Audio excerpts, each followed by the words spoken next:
It is my usual honor to rise to address this upper house of Parliament among my most honorable Senate colleagues.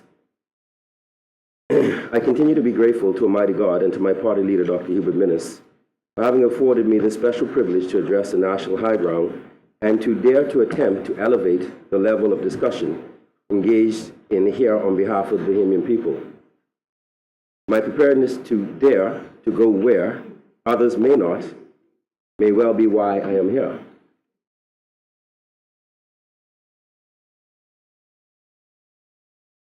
Yes, I thank my leader.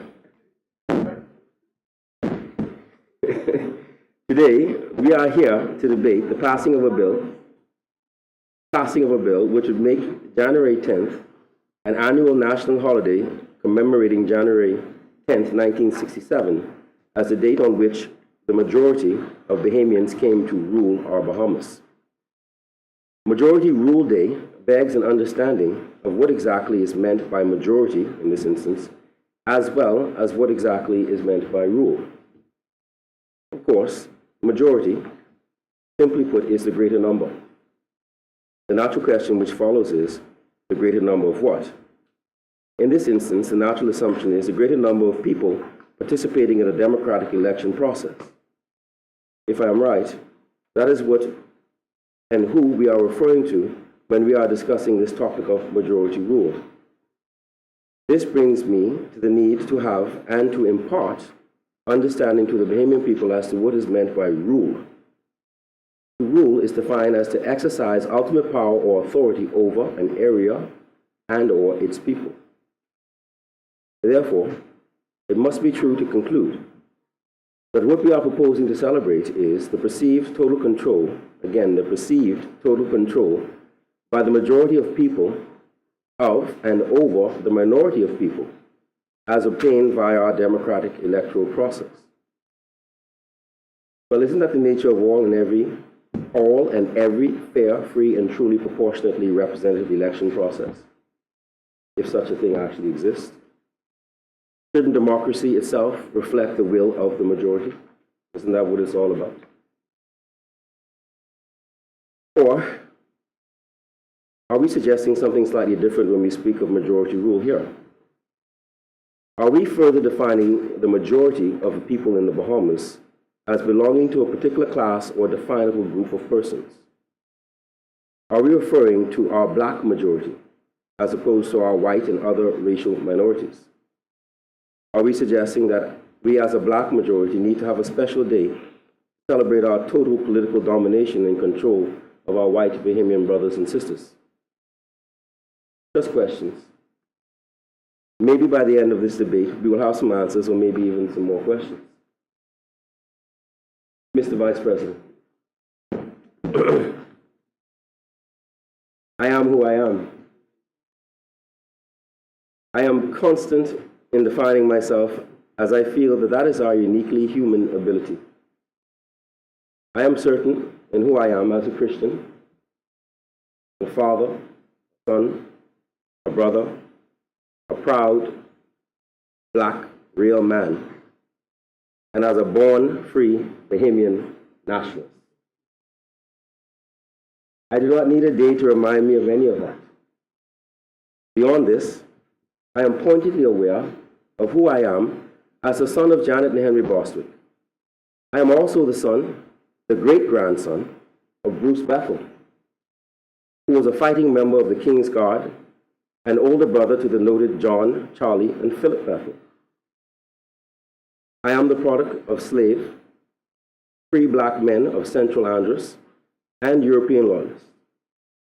I am a true reflection of what it is to be Bahamian, of what the majority are actually made up of. I dare the same is true for most, if not all, of my colleagues sitting in this upper house today. Mr. Vice President, fellow honorable senators, as I prepared for today's debate, I struggled with where I stood in time. At 41 years old, my earliest memories are saturated with the fever that was independence. I was nurtured on the pure nationalist energy that flowed from the general elections of 1962, 67, 1968. The core of what we discuss here today. My parents lived this time in history.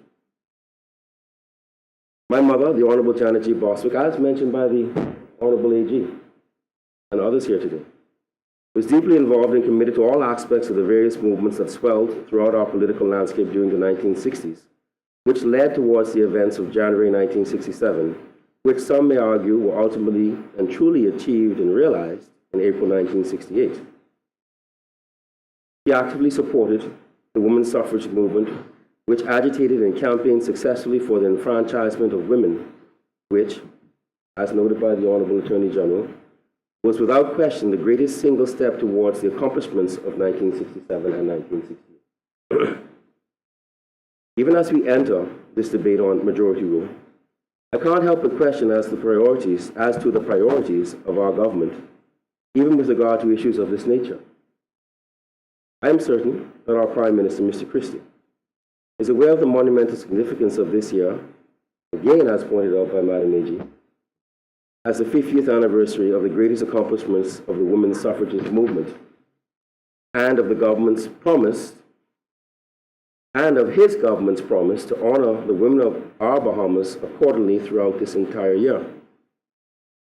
I am further convinced that our Prime Minister has not forgotten the promises he made to the women of the Bahamas back in 2002, when he encouraged them to vote no to all and every aspect of the constitutional referendum brought to the people of the Bahamas by the FNM, including those provisions which would have guaranteed gender equality and true, full, equal rights without any form of discrimination whatsoever to the women of the Bahamas, all on a promise to bring it back to them within 90 days. Well, 6 years and counting later, and this administration's priority has been a numbers referendum, gaming, forensic reports, renaming a bridge, holiday renaming, and now holiday creation, and majority rule before addressing the rights of the women of the Bahamas as promised. If our women are not free to be our equals, I ask again, are the majority really ruling? As I exploited the opportunity to discuss this issue with my living historical reference sources, I became seized of the opinion that various and equally strong arguments could be made as to what should or could be defined as the majority rule date when it comes to this particular discussion. It could be strongly argued that majority rule should be associated with the date on which Bahamians, whether male or female, so long as they had attained the age of 21, were given the right to vote. Universal adult suffrage, which occurred during the general election of November 1962, which was also the election that saw the end of the plural vote and the corporate vote, during which the right to vote was finally extended to all men over the age of 21. Prior to that point, the right to vote was afforded to only those land-owning entities, be they persons or corporations, black or white, Christian, Muslim, or Jew. After women were given the right to vote in the voting process, to participate in the voting process, with the passage of the Votes for Women's Act on the 23rd of February 1961, which act came into effect on the 30th of June 1962, it could be argued that Bahamians were thereafter universally enfranchised. Those opposing this date have long argued that due to the fact that the party largely controlled by the white Bahamian minority won the 1962 general election, which many have asserted occurred as a result of gerrymandering and boundaries manipulation. Hence, the result did not reflect the will of the majority of the people, as the PLP won the popular vote, but lost the election by a notable margin of seats. To this point, 2 points on this point. One, it is the truth that today's PLP government does not reflect the will of the majority of the people who voted in the last general election. They are, in fact, and without dispute, a minority government. So that today there is not majority rule in the Bahamas, as the majority of Bahamians did not vote PLP. But the structure of the House of Assembly would not reflect that. Not anywhere near that. It is also truth. As you see, my suggestion is we still have some work to do. Number two, it is also truth that the boundaries manipulation continues unfettered and unchecked, left in the hands of ruling politicians to this day. It is further truth that it did not have to be this way, that it should not be this way.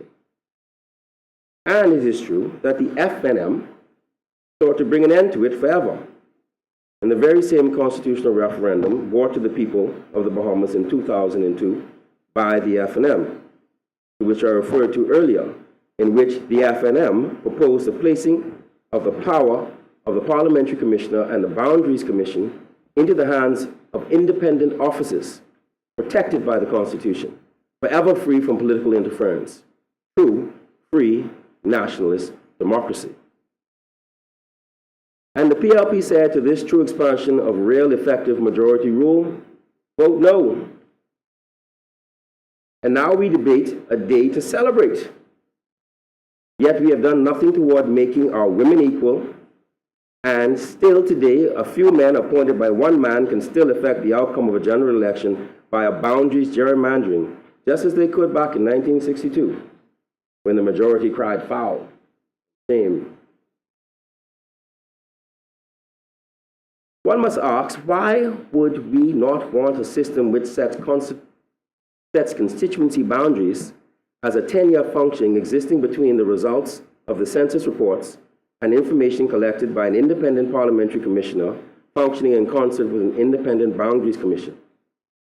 Why this reluctance throughout the ruling generation of the PLP to truly level the playing field and to release executive control of all and every aspect of our governance?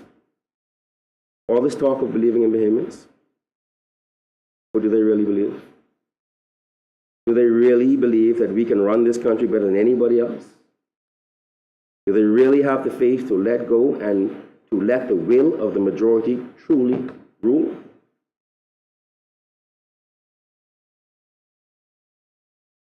I sincerely encourage this PLP administration to revisit the items of the constitutional referendum brought to the people of the Bahamas in 2002.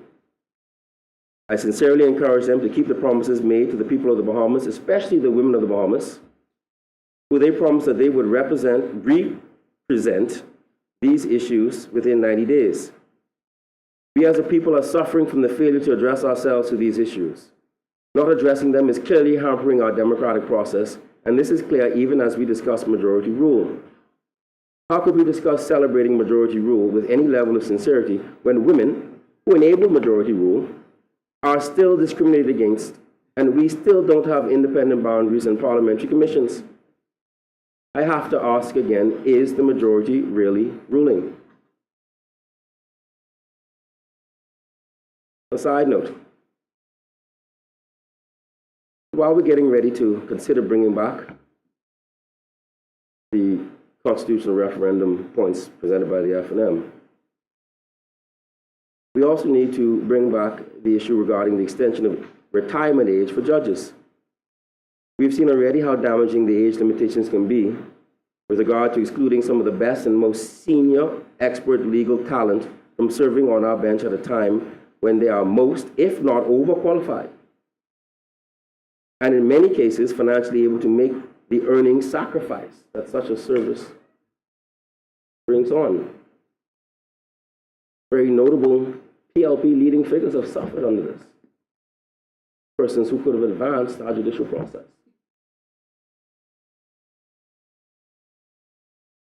This is at a time when both our civil and criminal courts are logjammed. The truth is just as gender discrimination has no place in our Bahamas, neither does age discrimination. At 74 years old, both the Honorable Janet G. and J. Henry Bostwick are avid, active, able, and somewhat agile. They remain more than central contributors to all that we do as a growing pride. Who will dare to retire them for age?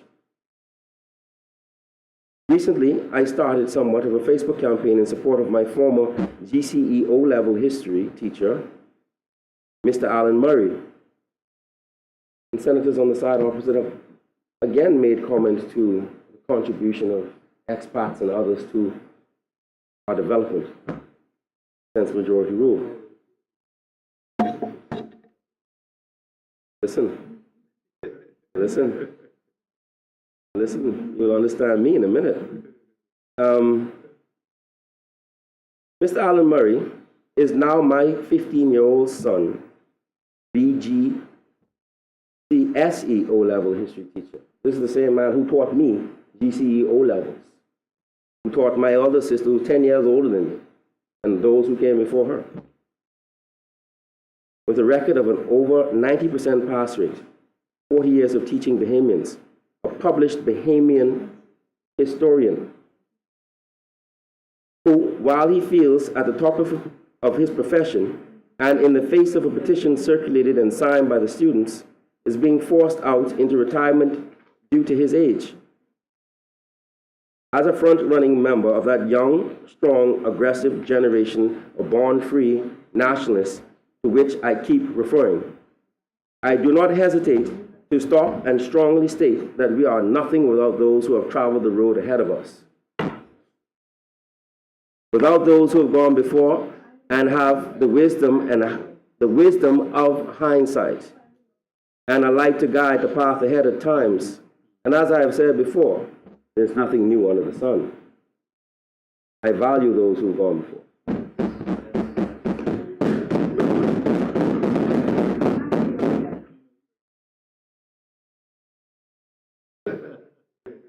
There are no editors in the Free National Movement. Not in Dr. Minister's Free National Movement. Back to the history. My living journals and I debated as to whether January 1967 or April 1968 embodies the spirit which the government is truly seeking to memorialize. Analysis of the January 10, 1967 election results revealed, as history reports, the PLP at that time did not win the clear majority of seats in Parliament, nor did they win the majority of the popular vote. In fact, party to party, the UPP beat the PLP as they received 19,408, or 45% of the votes cast, to the PLP's 18,462, or 42.8% of the vote. And as history records, they both had 18 seats. The balance at this pivotal time was in the hands of a very, very small minority, a total of 5,216 people. Together, these 5,000 plus persons had voted for a number of independents, Labour candidates, but two were successful. One, the lone member of the Labour Party, and the other, an independent white man who stood alone in the middle of an equally divided battlefield where the fully, universally enfranchised population, the vast majority of whom were and still are black, had voted a dead heat between the black majority ruled party and the white minority ruled party.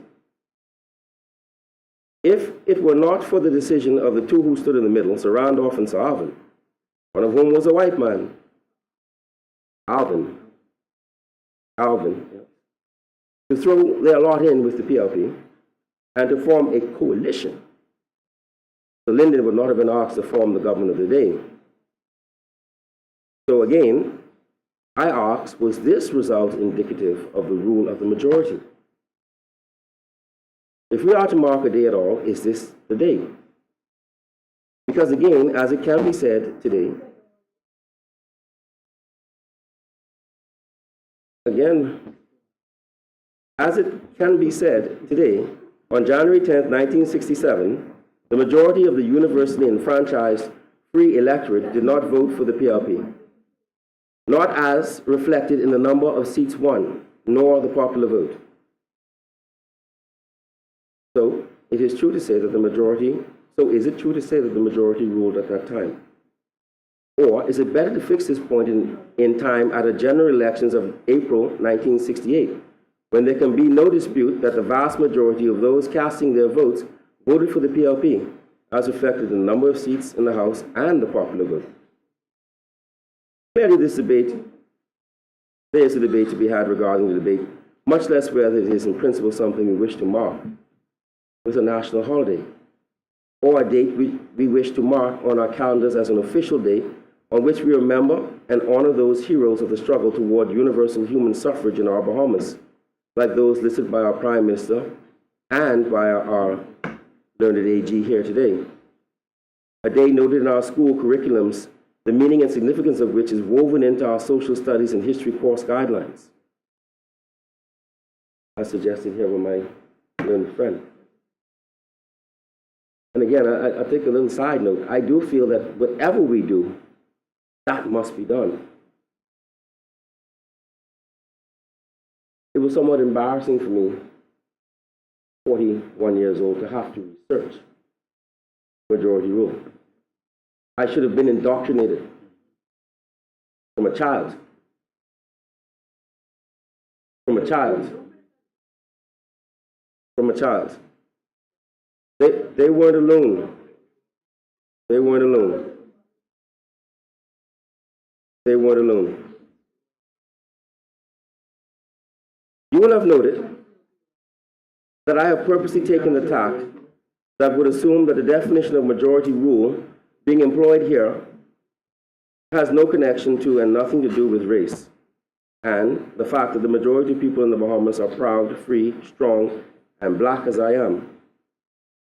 However, this assumption was based in purposeful naivety. The truth is that it is all about race. As I said earlier, I'm well aware of who I am.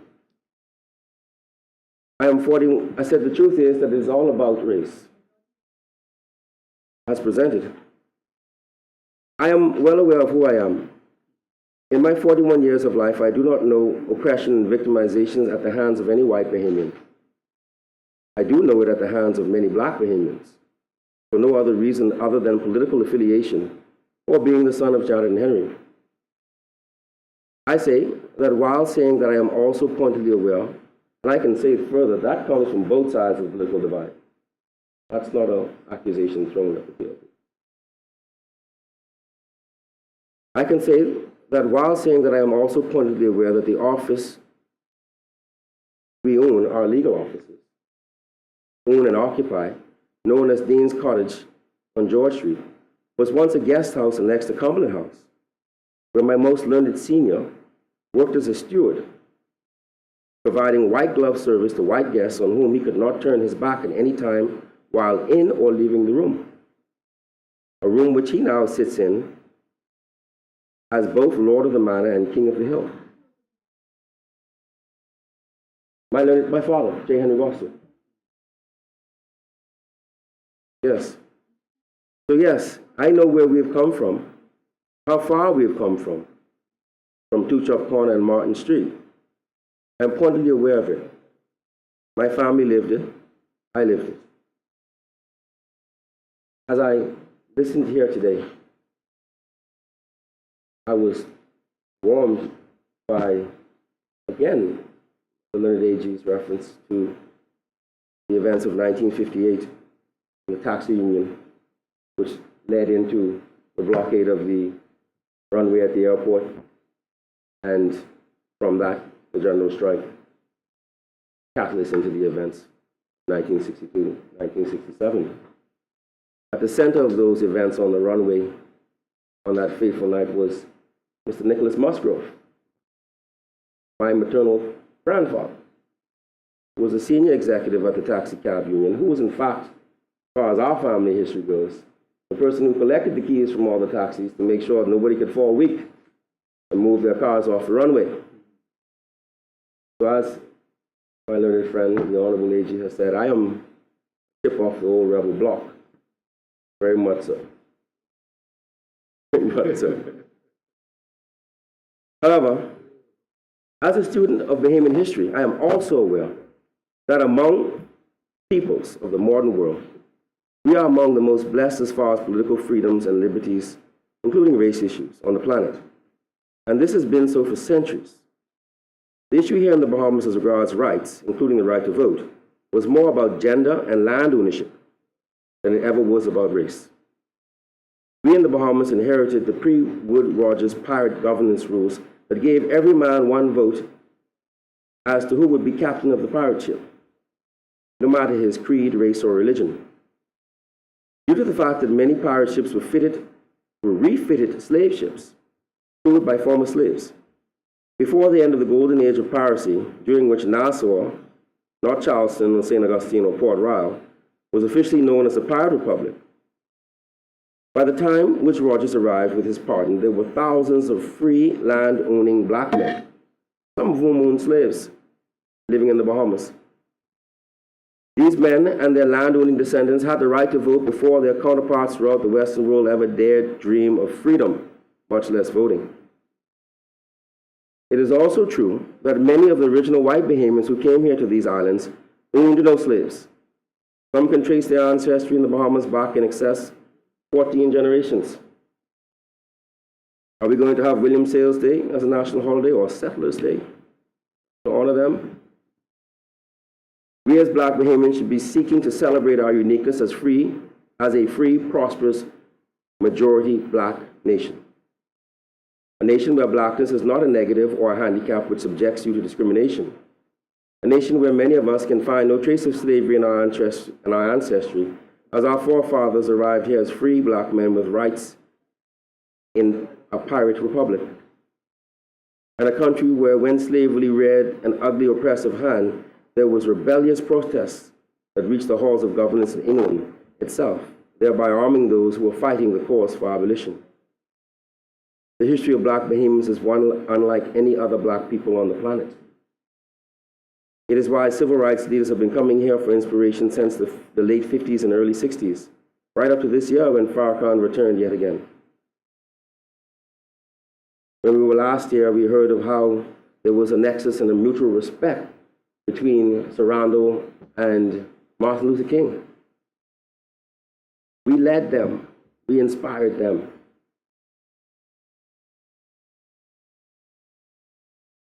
We have, as Bahamians, have long been free. White, Black, soon to be Chinese Bahamians, are all born free in one of the freest societies that has existed in the Western world for more than 300 years. As far as race issues, we in the Bahamas could serve as an example for the rest of the world to follow, and therefore, if what we are discussing here today is purely an issue centered on race, I can only express dismay and despair, as we simply didn't need to go there. We have a nation going over the edge with every facet of our governance in need of repair. I ask, what are the regulations that govern the drilling of oil and the search for natural gas? What are the measures to urgently diversify our economy to avoid financial collapse? What of jobs? 10,000 odd jobs. What of the national average? What of food security?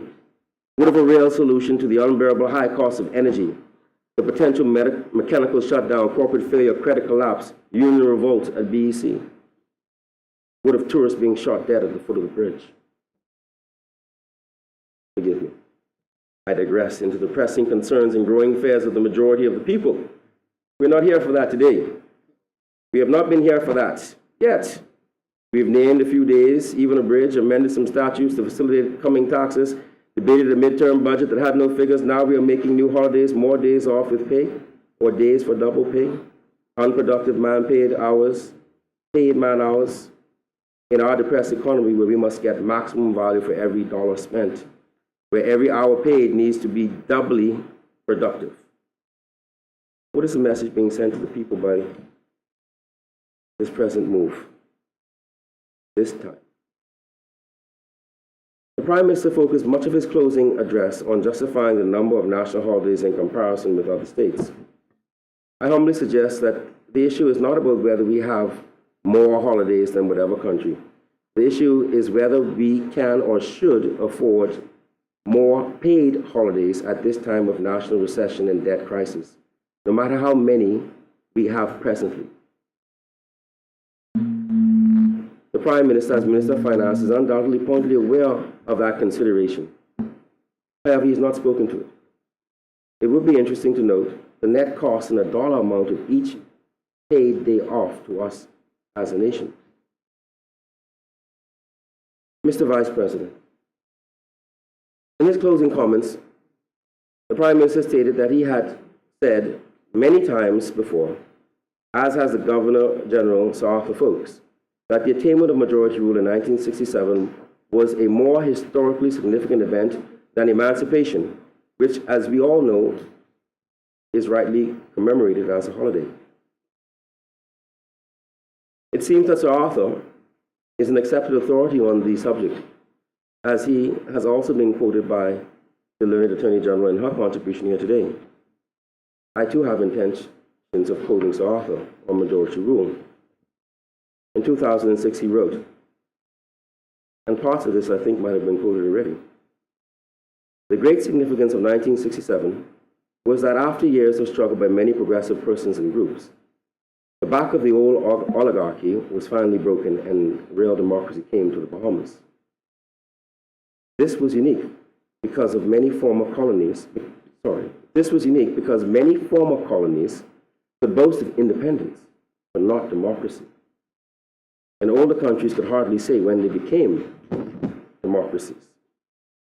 Continues, "Majority rule is an inelegant expression and an inadequate description. It is absolutely indispensable to democracy, but it is not enough. Without the guaranteed civil rights of the individual and of minorities, racial, political, and religious, majority rule can become a tyranny. Democracy, once achieved, is not like an inanimate trophy to be placed on a pedestal, but a living thing to be constantly nurtured and protected. The principal architects of the Quiet Revolution of 1967, of which Sir Arthur was one, were intent, and this is still from his book, were intent on supplying the missing ingredient of majority rule, but they were equally determined to achieve those other objectives without which there can be no real democracy. They envisioned a Bahamas where all citizens would have the right to join the political party of their choice without fear of victimization, where membership in a particular party did not bestow special privileges and entitlements on any citizen, and where the right to dissent would be sacrosanct. Over 40 years later, we as free Bahamians have to ask the Commissioner of Police for permission to exercise our constitutional rights to pass freely over our highways in protest. We have to ask the Commissioner of Police for permission to gather in our public squares in peaceful protest. Our students are denied their constitutional right to access their House of Assembly. And again I ask, is it time yet to celebrate? Is the majority yet ruling? I will end on that thoughtful question and with a heartfelt prayer that God continue to guide and protect and bless the Bahamas, and that He keep it in peace and sanctity, even as we see yet another quiet revolution coming on the horizon, as those of us in this born-free, majority-rule generation prepare to take the next steps in our nation's development, the steps toward ownership of this, our Bahamas, which we, the majority, rule. In ending, I echo Senator Thompson by saying that as we seek to celebrate, let nothing divide us. Unity is strength. One Bahamas is strength. Not a white, not a black, but simply a Bahamian Bahamas. As divided we are, already defeated and conquered, and not ruling in any way. Thank you.